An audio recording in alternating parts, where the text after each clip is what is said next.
Welcome to Make Today Count, your 20 minutes of fresh conversation served up to inform, educate and inspire an abundant life. I'm your host Ross Dean, and each episode I chat to thought leaders, influencers and experts in their game who all have one thing in common: the desire to go that extra mile, pushing against the status quo to create a richer life for both themselves and those around them, powered by compassion and driven by the need to leave the world that little bit better than when they arrived.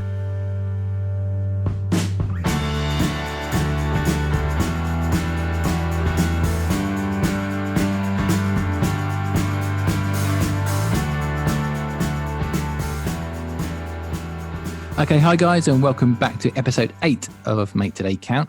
And this week we've got Georgia Watson. Georgia Watson is a journalist, blogger, and founder of the digital market agency Bloom Content Creation. She started Bloom after her blog, See Suffolk, expanded and clients began asking for help with their own website copy and content for social media. Supporting local Suffolk companies is very much at the heart of both of her businesses, and she aims to share a fresh, innovative content marketing ideas alongside traditional print options to her clients. I nearly got all the way through that, Georgia, without... How are you? You okay? Yeah, I'm good. Thank you so much for inviting me. Oh, you're welcome. I'm now going to go off and practice saying innovative as much as I can. About that when I put that in there, did I? Listen, thank you so much. I really appreciate your time on the show today. I think you first came into my kind of view. I think we'd kind of met briefly at a networking event. I think Yes. one of the Do Good events some time ago now. By the way, if you listen to this and you're in the Ipswich or Suffolk area and you haven't come across Do Good networking events, please Google that. They're excellent. Yeah, they're really good. But also just around kind of your kind of love, I guess, for Suffolk where we live. You know, it's to me it was just so lovely that you were kind of championing everything that was Suffolk through your See Suffolk blog, and also through the kind of the community that you've kind of created for bloggers in the area. And I see from social media and everything that it's going really from strength to strength. So but that's not what we're going to be talking about today. Today, I really wanted to have a chat about something that kind of comes up with a lot of conversations that I have around kind of like authenticity, and especially around sort of online. And I think that's something that's kind of, it's something that's discussed a lot, you know, when it comes to, you know, is what we're seeing projected on social media, you know, the real thing? Is it real life? And kind of the comparisons people make to that. But before we jump right into that conversation, if people haven't come across your work before, can you give us a little bit of background as to kind of how you got to where you are today, and a little bit about your business at the moment? Yeah, sure. So I trained to be a magazine and fashion journalist at university. And then after uni, I went into regional journalism and worked at a number of magazines in the area. And I ended up working my way up to become editor of the Suffolk Resident magazine. But I always had my blog, See Suffolk, in the background. And in my mind, I really wanted to make that my business, so I could really sort of develop it in the way that I wanted to. So I started working really hard in my evenings on my blog. And I'd write during the day and write at night. And then this time last year, I left my full-time job. And from the blog, I often had people, blog clients, ask me how to write their own blog posts and their own social media accounts. So Bloom was organically born out of that. Oh, perfect. And, you know, Suffolk, as I said, is a big thing, and a real kind of niche area for your writing and all your content. What is it about the area here that you really love? Well, it's quite funny actually, because when I was younger, I grew up on a farm and I was absolutely desperate to get off the farm, go to the big city. You know, I had this kind of Devil Wears Prada, Ugly Betty kind of thing in my head. And I went and did that. I did all the internships and I realised it just was not for me. And the big city life, always being busy and this like, you know, people wouldn't speak to each other and you didn't really know who was in your office. It just wasn't for me at all. And I just then realised about how great Suffolk really is in the countryside and how you really have that sense of community that you don't in the cities. So I ended up coming back and here I am. And what's really beautiful, I think, you know, when you see kind of the network of bloggers that you've kind of curated as well, it's just fantastic to see that there's so many people, you know, sharing content, creative content in the region, you know, because there wasn't really that. I guess that's where that got born out of. There wasn't really a like a hub for people to kind of gather that had a kind of similar mindset, similar Yeah. approach to a lot of this stuff. And I know it's kind of an online version, and sort of you have offline events as well. Yeah. So, But sorry, carry on. no, I was just going to say, what has been kind of the feedback since you've started that? Yeah, so I started originally with a couple of other blogger friends, and we were like, there must be, more people out there like us that would like to all meet up and get together, because there is a lot of blogger events in other big cities like London and things. But there wasn't any around here, so we were like, right, we'll just do it ourselves.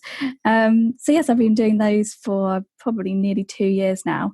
And we just meet up in various locations and do some fun things like pumpkin picking or flower picking, or just going out for lunch or something. And it is a nice way of showing people what there is to do in Suffolk, and there is lots of different things to do. So yeah. And generally, are people from Suffolk, or do they come from outside, or is it generally from people from the area? Yeah. Most of the Suffolk bloggers come from Suffolk. There are a few Okay. people that travel from just like the other borders of Essex or Norfolk, but generally the majority of us that meet up are from Suffolk, which is really nice. But because Suffolk is such a big place, I try and move around our meetups. So sometimes I'll be in Ipswich, sometimes they might be closer to Bury or Yeah. Beccles, because it really is such a big place that sometimes getting from one to the other part of the county can take up to 2 hours. Yeah. So there is a lot of people out there that want to be doing these kind of meetups, but it's just getting everyone together in the same place is quite tricky sometimes. And I guess just having that community is so valuable to those people, because running a blog, running a business on your own, it can be quite insular in that way, and you may not kind of have much interaction with other people a lot of the time. So Definitely, that must be fantastic to sort of come together and kind of be a sounding board for ideas and ways to work together and stuff. Do you find that you start to work together off the back of these kind of meetings?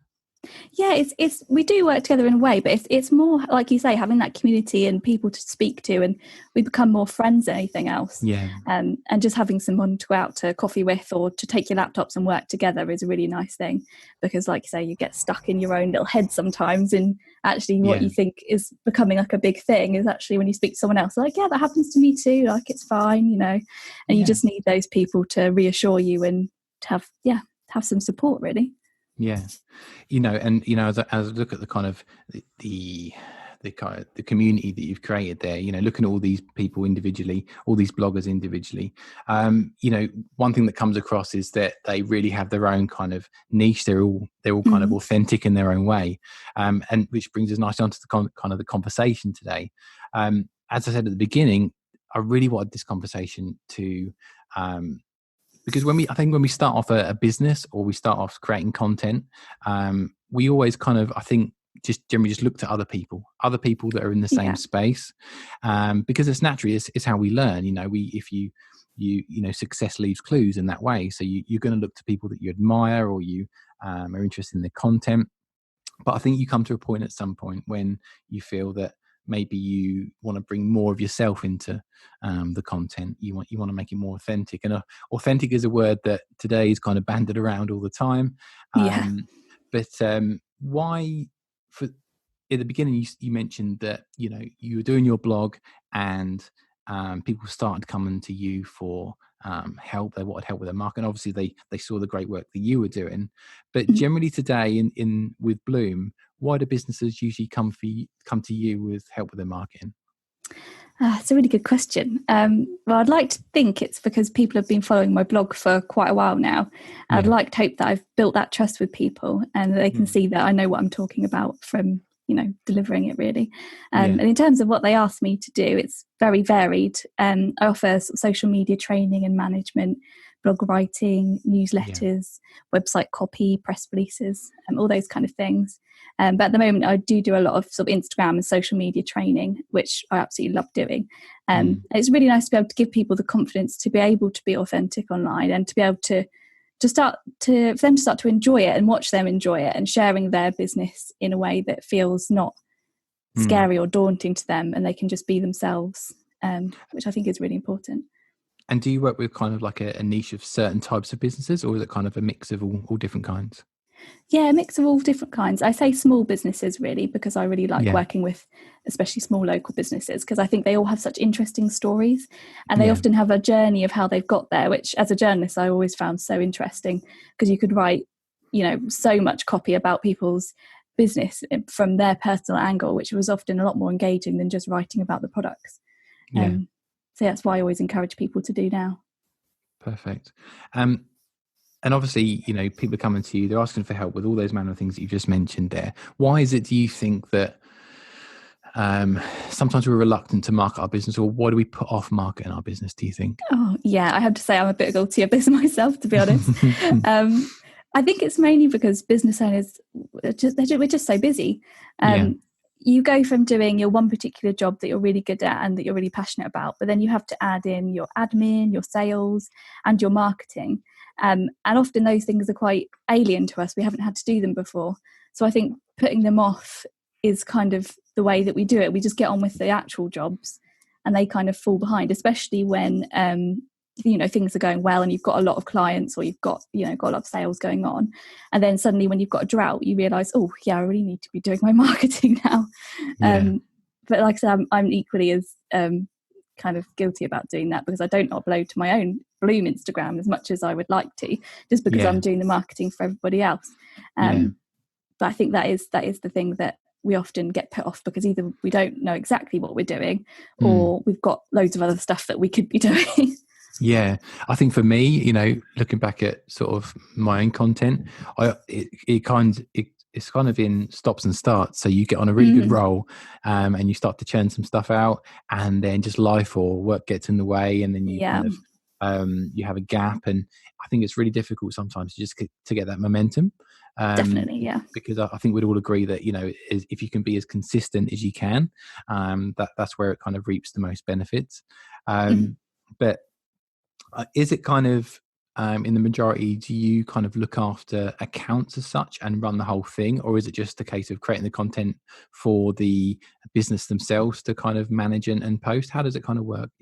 It really depends. So I have a lot of different. When I started off with packages because I Yeah, thought the way that I was packaging things that people would want. So it would either be that they have the content and I schedule it, or I create the content and then schedule, or I would create the content, schedule, and reply to comments, yeah, and become them as such. But it's all really bespoke to each individual person.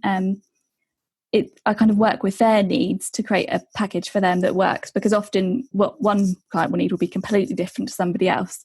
So like you say, yeah, I might make all the content for someone that month and then schedule it all, but other people will say, no, this is the content I would like, can you just make sure that all the hashtags are right and write the captions and schedule it for me? mm. So yeah, it really depends from business to business really.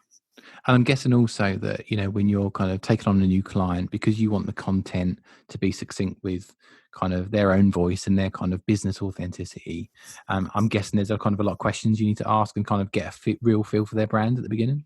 Yeah, that's it. I do send them a questionnaire, which I kind of want to find out what their business goals are. If they're using social media to generate sales, or they want it for brand awareness or anything like that, it's really important to know their goals before I start. And also, like you say, so I can know their tone of voice that they want to write the captions Mm. in, if they like to use emojis, if they don't. All these sort of things that you don't think about until you start using it, Instagram for other people. You kind of you need to then think about. But yeah, the setup process can take a little bit of time, but I think it's really important, like you say, to get to know that person's business really well, because then you're basically becoming them in a way. Yeah. I think it's so important also that, it's kind of, it's malleable. So, the business will change and evolve. So I guess it's a partnership where you're keeping close sort of contact with the business themselves, and you're kind of changing things up all the time, I guess, as well.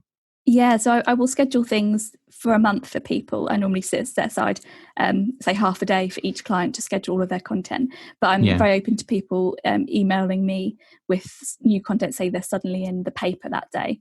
Yeah. And then I will move some content around to be scheduled for the next month, so then I can fit Okay. in that important thing that's just come in. So it Yeah. is a flexible thing to a point, but I like to try and schedule everything so it's ready and no Yeah. one has to worry about it then.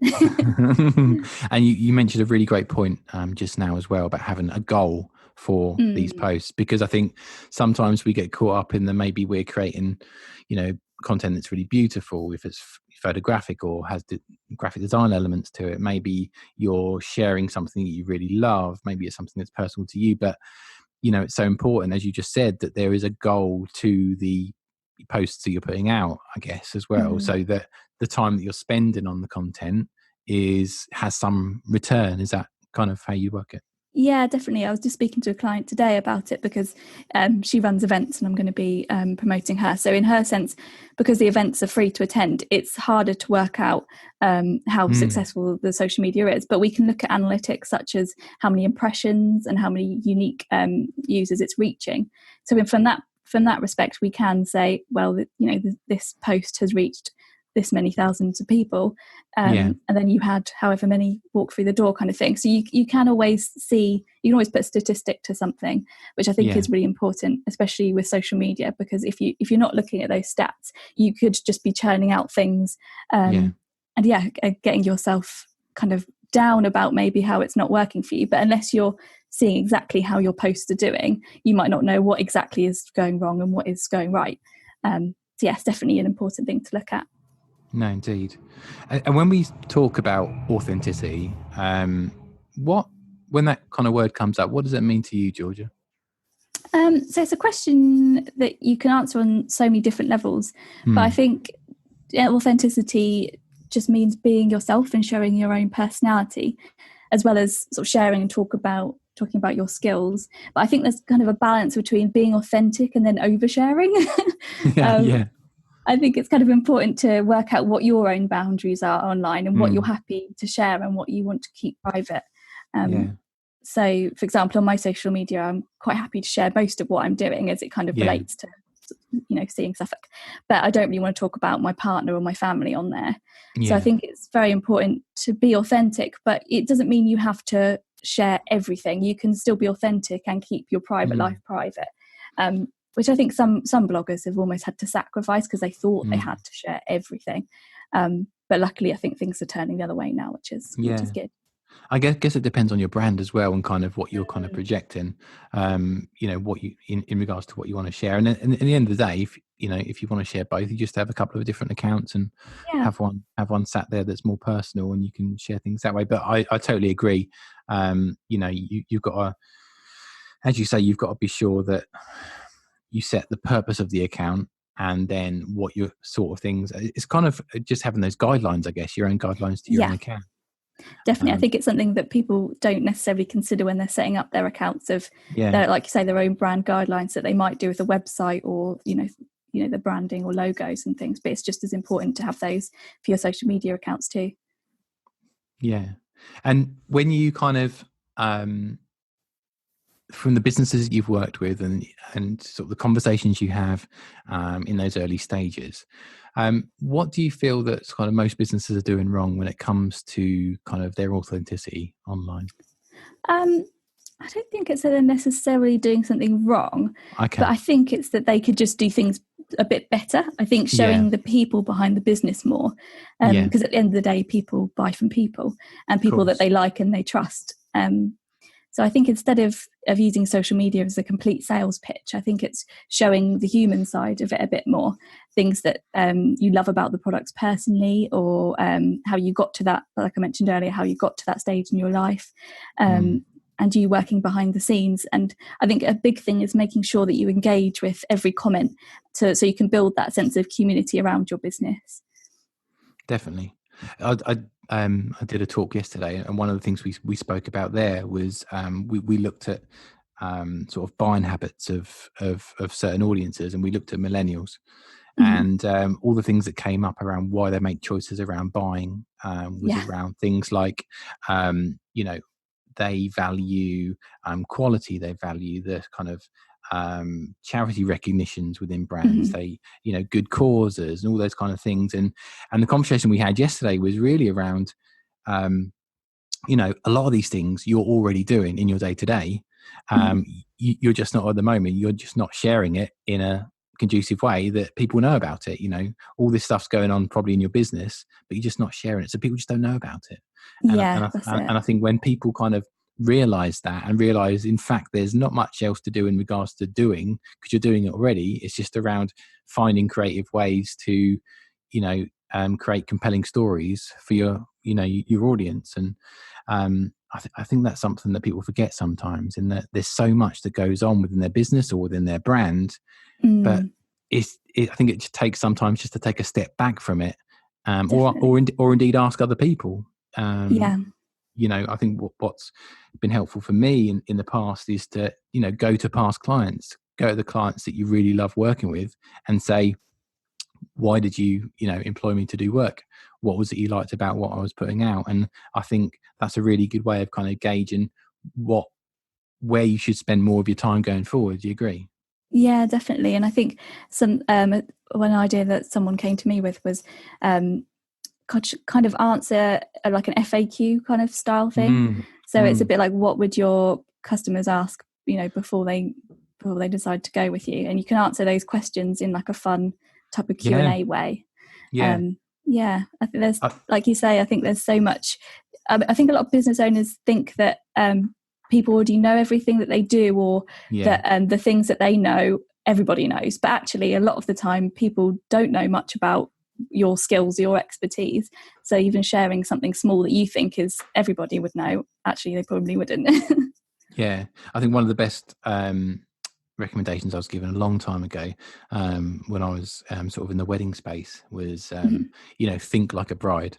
And for a pushing 40-year-old guy, that's a little bit difficult sometimes. But it's once you get into that mindset of kind of thinking, is a bride, or is whatever sector you're in, going to like this, you can start to create and write content around that, and it's surprising how much of a difference it makes. Yeah, I think definitely considering your target customer and how they think and what they like doing and all of that kind of thing is a really important thing, because if you're not appealing to your target customer, then it's not going to help, is it, at all? Yeah, no, not at all. As you say, I think many businesses probably aren't doing anything wrong, as you say, but I think a lot of us, and myself included in the past as well, we've all got kind of these myths around these stories that we tell ourselves about why we can't be authentic online. I think there's, we all see that there's so much pressure on especially young people now in using social media in sort of comparison, and I've got nothing to talk about, I'm not that interested, I don't look like this, I don't look like that. What's your kind of take on that from the sort of the experience that you've had in this space? Yeah, I think it goes back to what I was saying earlier. I think everybody is interesting, and everyone's story of how they've got to where they are today is really interesting. And as I was a journalist, it was just, I used to love just chatting to people and finding out their stories. And I think that's probably the best way to start, is to sort of take a little, notes down of how you got started and how you got to where you were. And you'll find from there, little stories will come out of every part of your journey. And just sharing your knowledge with people, I think it's such a great thing that people really love. I mean, some people say, "Oh, you're giving away your best bits for free" or whatever, but people have so many more questions from those little tips that you're giving them. So I think that's a good place to start.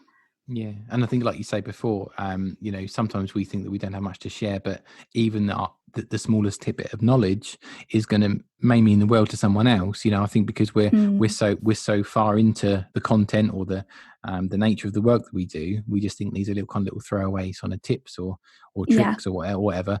But they could be the difference between someone booking you and your business in regards to someone else. It's What do you find post wise and kind of idea wise works really well with the businesses? Is it, you mentioned sort of FAQs and those sorts of things? Is there anything else that kind of comes to mind in regards to what really kind of is resonant with some of the audiences?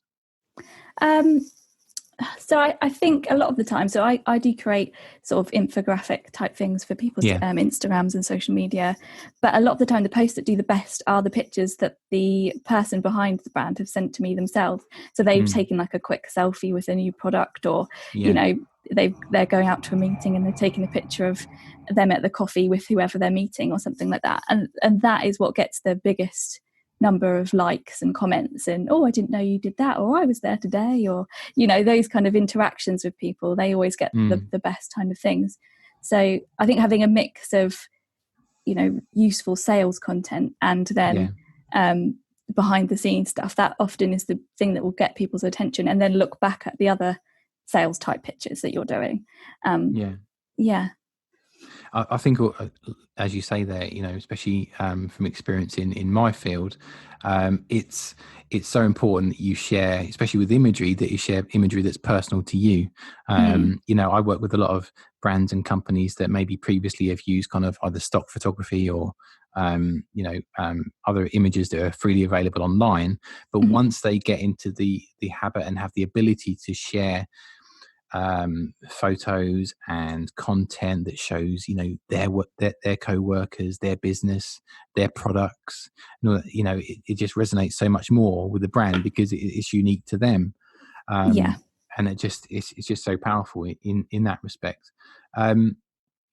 So once we get started and we start to kind of create some of this stuff, and you must see your clients go through this journey, and in the end there must be so many benefits from them sharing a little bit more about themselves and their business. What are the kind of main things that kind of stand out as benefits for kind of creating content in this way? So I think, like you said, a lot of the benefits are that you can generate more sales, but also they've built that community up with their customers, but also that makes them new friends as well. And I think in terms of benefits, it is those sales, but I think the other side of it, of having that community, can really, especially when you're a small business owner, can really boost your own self-esteem in terms of, yes, I am doing the right thing about having this business, because having your own small business is really difficult, and it can be quite a lonely experience.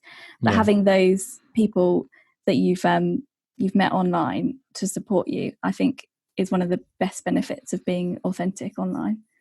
And I would imagine as well that it's just a bit of a deep breath out. It's just so relaxing to think that if you have got to create this content, it's going to come so much more naturally. You haven't got if you're trying to project yourself as something else or something that you're not, you're sort of thinking maybe the photos that you're taking are a bit more uncomfortable for you. Maybe the text that you're writing to accompany some of these posts takes a lot more time because it's not uniquely you. So I'm guessing it's just kind of a time saver and kind of a mental health saver as well, in that respect, that you just haven't got to think about it so much, and it just kind of frees, it kind of flows more freely. Yeah, definitely. You never want to be working too hard at trying to be yourself. That's not the aim of the game, is it? That's not a good thing, is it? No. And you never want someone to meet you in a meeting and be like, you're not as famous you are on Instagram. Oh goodness. I think that would be the worst. That is the worst, isn't it? And I think that has so many levels, down to kind of the tone of your writing, down to maybe the processing or retouching of photos. There's so many levels to that, I think. And I hadn't even thought about that. but that happens. Look the same, but that would be awful. But that happens, doesn't it? I think there's, for a lot of people, it may in the early stages and sort of as they progress as well, there's a lot of pressure sometimes to, especially if if you're in a certain niche, or if you're in a certain sort of community, there may be kind of an onus on you to be a certain way, and I think we're getting a lot better at that now. I think we're a lot of the detrimental aspects of that are coming to light, and I think we're moving towards a way where kind of authenticity and being yourself, and being as the best you that you can be, is being pushed more. And I think hopefully it's going to go that way going forward. I think it's definitely starting to see the change within fashion and things. I mean, when I first wanted to be a fashion journalist, there was only one type of woman that you'd see in these magazines. Of course, and it made you feel like, I have to look that way, or, I have to be that way. And there's so much more pressure now on young women because they've got magazines, but they've also got all of this stuff on Instagram. But I kind of see it now. It is starting to change, and I unfollowed so many people that make me feel bad about myself. Mm, And instead, I will only follow people that look, in a similar, mm, size or shape to me, so that I can see the positives, and I can go, oh, that's going to look good on me because she's a similar size and it looks good on yeah, her. So yeah. I think, yeah, you're right. Though it is starting to change the way that we see body image, which is great. But I think there's still a bit of a way to go. Yeah, I mean, equally for the guys as well. You have a lot of these kind of Fitspo models and stuff and everything. And there's, you're going to the gym a couple of times a week, and you're looking at it and you're thinking, I don't look like that, Yeah. and Yeah. but then you really realise that some of these people. Yeah, I think that's the thing, isn't it? It's said a lot, but social media is often a highlight reel, Oh, yeah. and that's fantastic for you projecting your business. But I think there's so many ways to get around that, using the feed for maybe that polished content, maybe using the stories as kind of behind the scenes and showing some of the real aspects of that. And Yeah, kind of in the end, that's what people will connect to. definitely. And again, thinking about that authenticity, people like to see kind of what goes on behind a brand or a product or all that kind of stuff. And generally people like to know that, the person they're looking at really has the same issues and problems and all that kind of stuff Yeah. that they have. Um, and as you Yeah. say, I think it's getting a lot better from that respect. Um, I think one of the other things I touched upon a little bit earlier was just consistency. Mm. Um, I think there's certainly one of the things that I have challenges with at certain points in time. Obviously, with working with someone like yourself, that kind of takes that out of the equation, because you sometimes take on responsibility for ensuring that the content is consistent. If Yeah. someone maybe was not at the point where they're working with someone to help them with their kind of online marketing, what would you suggest as kind of some tips to maybe help them in kind of keeping their flow of posts and content consistent? So I think scheduling is a really good way of doing Mm, it. If you can set aside like half a morning a month just to schedule all your content, yeah. because then you'll be doing it in one big batch and you'll be able to look at those posts and see that they are consistent. And it'll be easier for you to tell a story through those posts if you're doing them all, creating them all at the same time.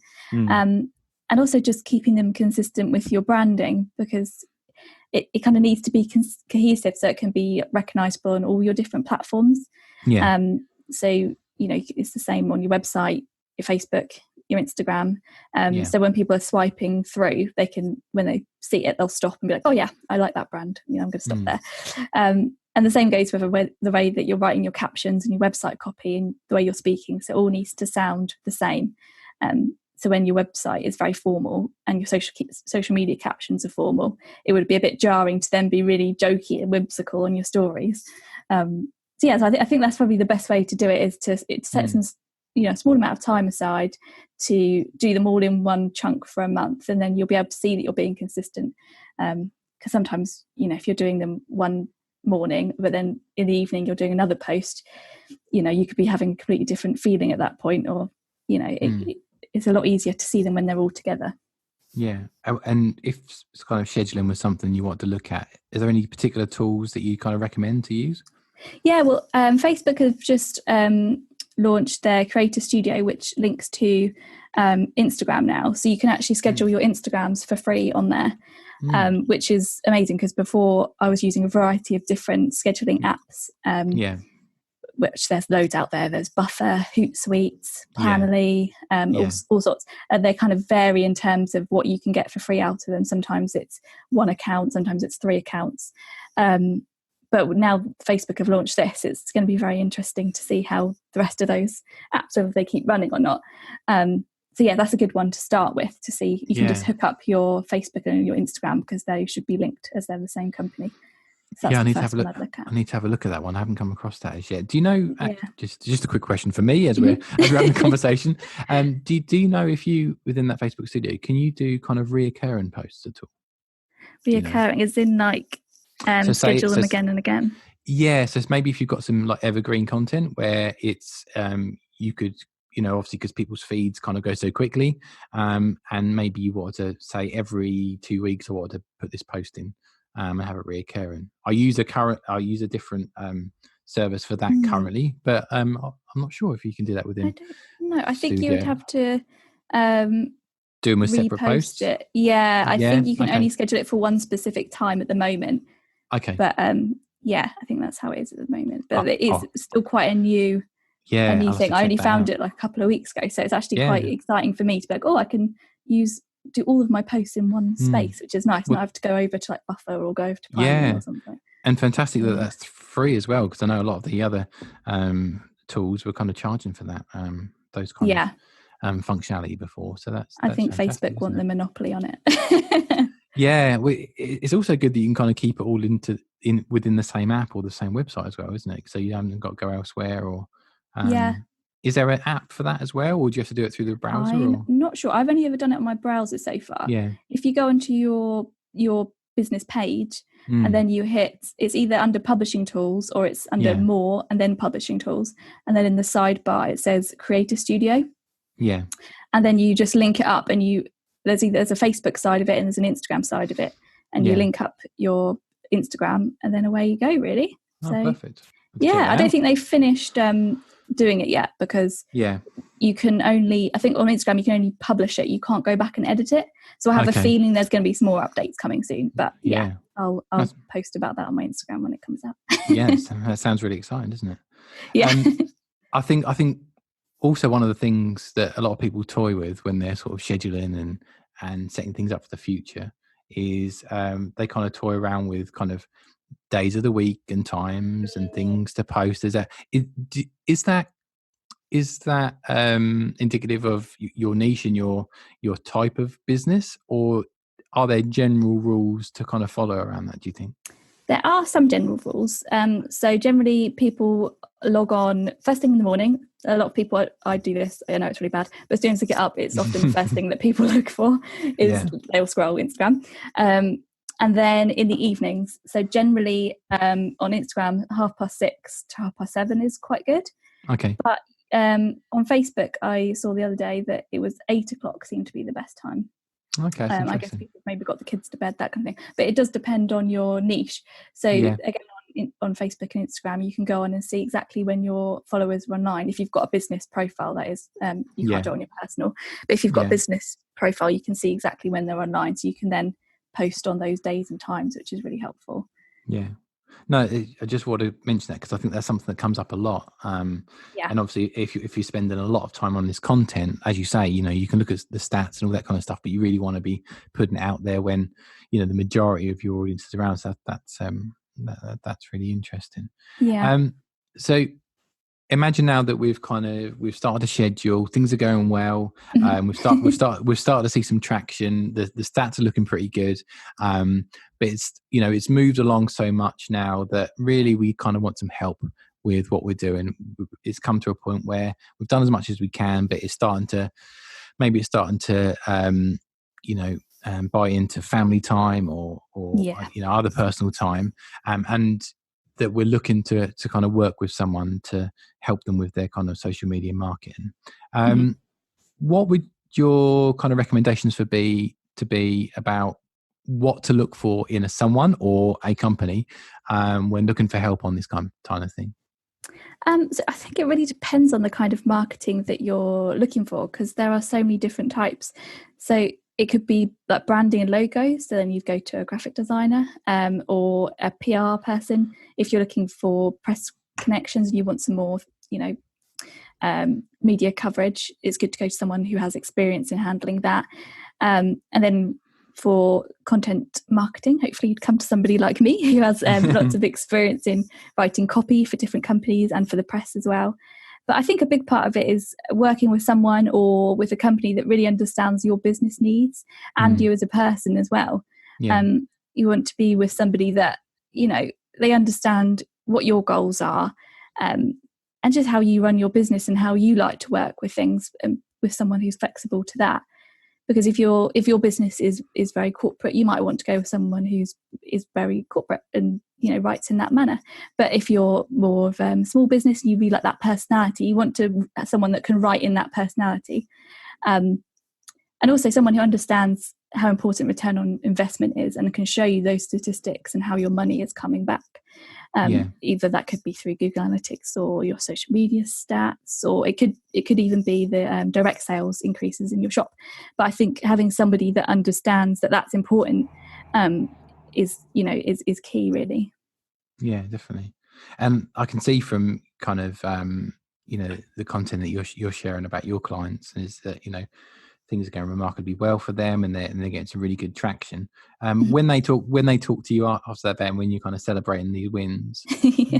what's the sense of what they feel are the benefits from working with you? Where do they see the real kind of nitty gritty benefit of kind of working with someone to do this work? I think a lot of it is taking that pressure off of them not having to worry about their social media, because I know for me, as you know, I do this as my job, but even before I did it as my job, it takes up so much of your day.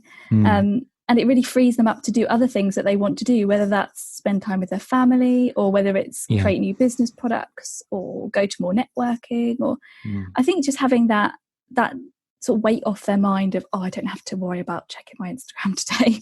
I think that's a huge benefit for people. But also knowing that someone who is doing it is, an expert in what they're doing, and it means that they're going to be doing it in a way that they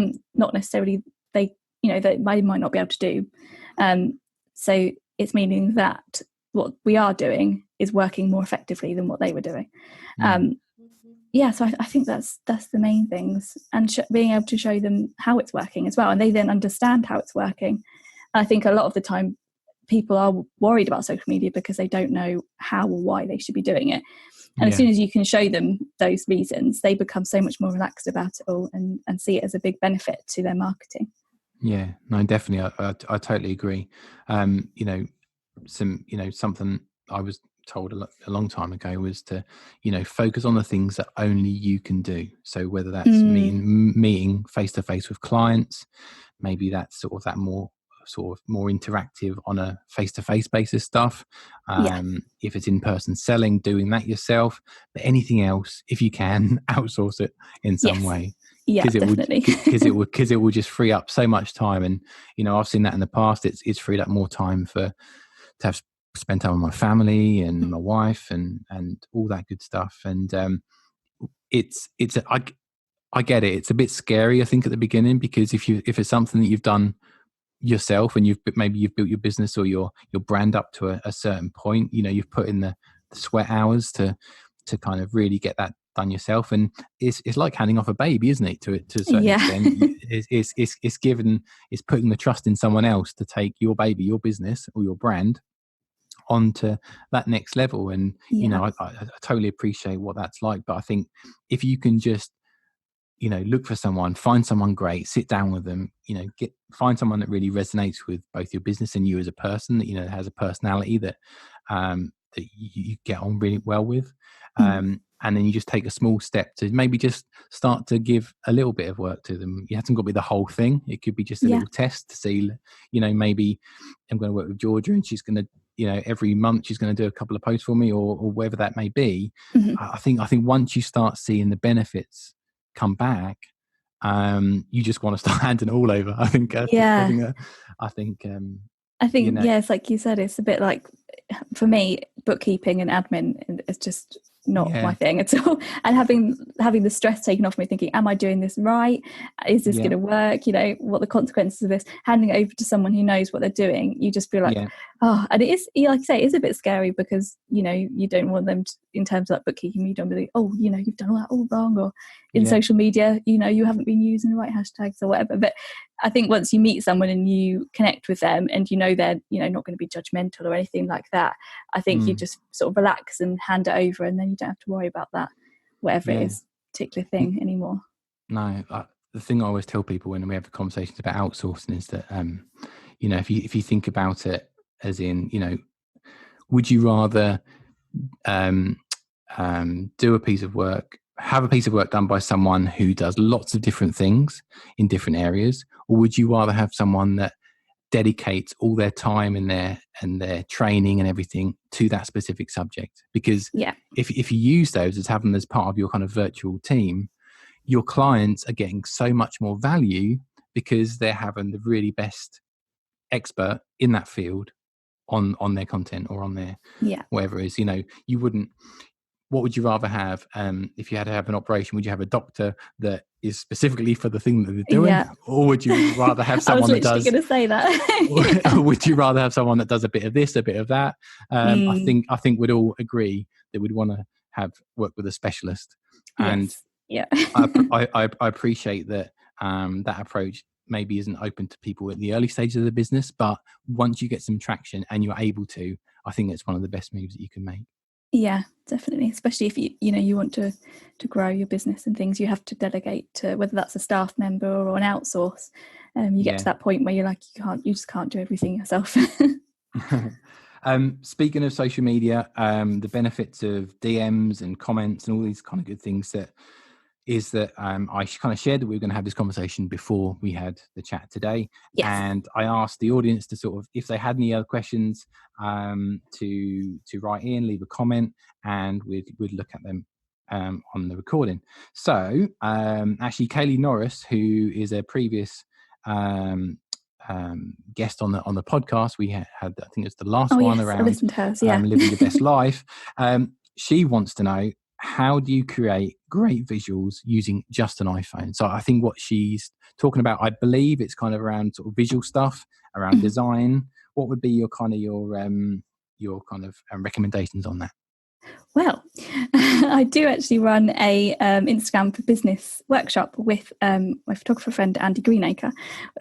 We've actually got one tomorrow, but that'll probably be too late for this podcast now. But so we do teach people how to take really good iPhone and phone camera pictures during that course. But I think the main thing that I can give you now is to have good lighting. I think it's really important, especially with phones, to have a really good light source, natural light, ideally, because if you've got, indoor lights, they can make the pictures that I'm sure you've known as a photographer. They can make your phone look very strange colours. So get outside, I think, is the biggest tip I can give you. No, definitely. What's the course called? Because I'm sure you'll be running it more and more in the we're future. Hoping to do more in 2020. So it's Instagram for business. At the moment, we do them in Ipswich at the studio, which is on St Nicholas Street. Yeah, that's it. Hoping we're going to do some more of those in 2020, and also different types of Instagram courses. So how to do stories, how to do videos, all those kind of things. So. And kind of, if we're talking about tools and that kind of stuff, do you have a go-to? Is it just the ones that come kind of with your phone, or do you have other ones that you kind of use and recommend? Yes, I tend to use just the editing app that comes with the iPhone. I say I do use Photoshop occasionally, but to be honest, I don't use it as much as I used to. I don't know whether that's just me, just changing how I want to do things, or whether I just feel like I don't need to anymore. But I mean, you can get like free Photoshop downloads on your phone, I believe now. And then there's another app I use called, I think it's VSCO, which is an app that puts like preset filters and stuff on. But again, I don't think people are really using filters that much anymore compared to how we used to. It tends to be just a little bit of brightness and contrast on there. It's always really funny. It's always really funny. And this is a great kind of test that you can do. So if you listen to this now, and obviously you're not driving or anything like that at all, go to your phone, go to your Instagram account, and scroll right back to your very first post. Oh yes. And I guarantee that you'll have photos that look like they've been stained in tea, have got big borders around them, and all that kind of stuff. Now think about it. Look at those photos now. Would you still post that today? And I think you wouldn't, because these kind of trends change, all that kind of stuff. If you can make it your photography or your imagery is kind of as kind of clean and as kind of crisp as you can make it, it will have kind of evergreen sort of usage. You'll want to go back and you'll be proud to still use that. It's just so funny. It's it is mine as well. Oh, I don't even want to scroll back on mine. These are very strange pictures. If it's helpful, Kaylee, a couple of the apps that I use, like George was saying, for editing, I use Snapseed. I think that's a Google owned product, but that's free. And that's got really good editing facilities in there, and also you can share right out of it straight into Instagram or Oh, that's whatever. handy. And also for stories and that kind of thing, I use Canva, but the mobile version.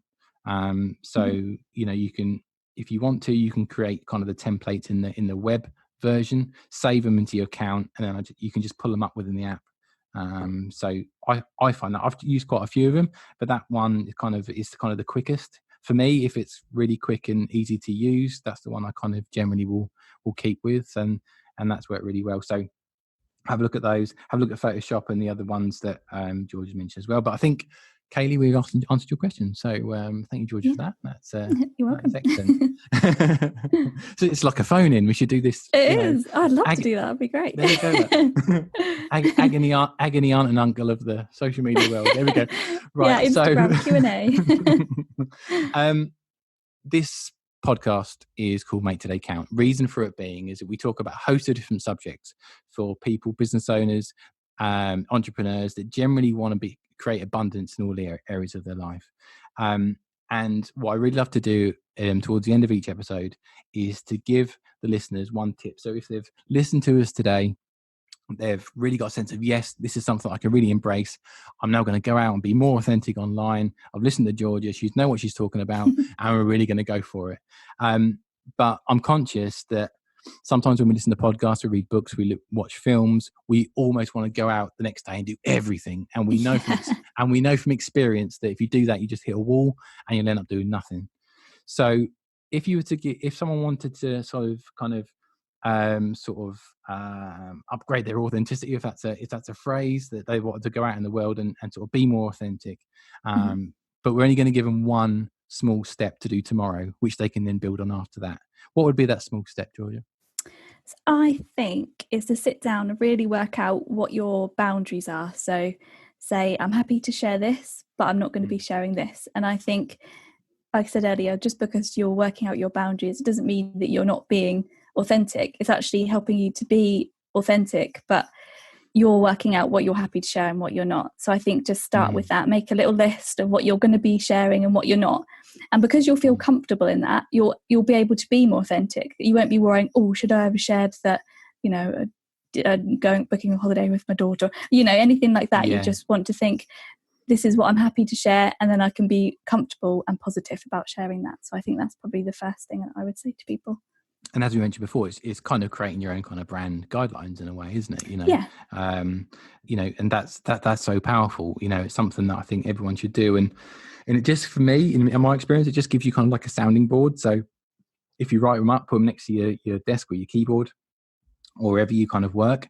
And then if you've got a great idea for something, maybe it's a post, an article, or a piece of content, you could, before you go off and post it thinking it's a really great idea and it may not be, you can just look at your guidelines and think, would so-and-so, my target audience, like this content or this post? Yeah, and then it gives definitely. you, I remember mine was always, when I used to do my guidelines, I always had someone called Sarah, and Sarah was between 28 and 34. And you sort of have this picture of where she hung out and all this kind of stuff. And it was really helpful. And it just gives you, a little bit of a sounding board, I think, from when we create this content. But no, that's fantastic. Thank you You're for welcome. that. We've touched upon the kind of the workshops that you run in, but I'd love to hear kind of about what else you've going on. Obviously, you've got all these different kind of facets to the business and what you've got going on, but what have you got kind of coming up, and what can we look out for? So at the moment, I'm currently working on lots of lovely Christmas content for my blog. So that's really exciting. I love that this time of year, really. So I'm going to be doing gift guides with independent businesses. So I set myself a challenge last year to buy all my Christmas presents from independent shops, which I managed to do apart from my nephew's Christmas present, because he wanted some kind of Scalextrics card thingy. So couldn't buy that locally, unfortunately. But so I'm going to be doing that again, and promoting all the local businesses that you can go and buy lovely gifts from. And then with Bloom, I've got lots of exciting new courses and workshops coming up. So stay tuned with that. Perfect. And the workshops, are they going to be a mix of different things, do you think, or are I'm they going to hoping be? so. Yeah, I'm Yeah. hoping to do different types of Instagram ones. So how to do your stories, how to do your videos, and then also blog writing course, which I did do a little bit, I think it was last year with one of my friends, but she's moved away. So I'm just getting up the courage to do it myself. And some sort of short digital marketing courses as well. So I'm planning those for next year. I don't know about you, Georgia, but I always find kind of in-person learning the most kind of beneficial when I want to learn something new. I think, there's an abundance of so many sort of online tools and books and stuff like that. And I think you can get a gist to a level, but I think when you're sitting down with someone that knows what they're doing and you can kind of walk through real examples, I think that's so powerful. And for me, myself, as someone that's kind of visual, I think that's the kind of way I absorb it the most. Yeah, definitely. And it's giving yourself that time that you've booked on to learn about that, rather than if you're at home and you're reading about something, then you've got to jump up and do the washing, or you jump up and take the dog out. You're really giving yourself that time to be right. No, that's like 2 hours, and I'm really going to concentrate on that. So yeah, definitely. And if listeners want to kind of connect with you and find out more about what's happening in the future, where are the best places to find your content? So they can find me on Instagram. I'm always on Instagram. I'm at Suffolk or Bloom Content Creation. Or they can visit my websites, which are csuffolk.com or bloomcontentcreation.co.uk. Yeah, fantastic.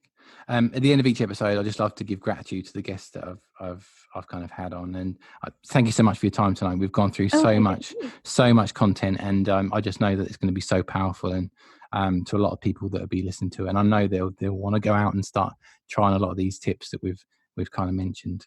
But also, I just wanted to give some thanks to you, and as someone that lives in Suffolk, and as someone that really thinks that the towns and this beautiful county that we live in is so fantastic. Thank you for kind of keeping it on the map and kind of sharing everything that makes it so great, and for all the content creators, on behalf of them, just thank you for creating awareness, bringing people together, and just kind of pushing things forward, because I think the work is going to just go on to strength to strength. Oh, thank you so much. I don't know what to say. Thank you very much for inviting me on your podcast. And it's been brilliant. It's been really interesting just to have a good old chat about digital marketing. Definitely. I think there's, like you say, there's so many facets of this stuff, and maybe we can set something up in the future where we can maybe hone in on something else, because I think people will listen to this and then want to go off and learn more. So in the meantime, feel free to reach out to Georgia on the social media handles that she mentioned there, and I'm sure she'll be quite happy to answer any questions you've got. But until next time, I've been Ross Dean, and this has been Make Today Count, and I'll see you soon. Take care. Bye-bye.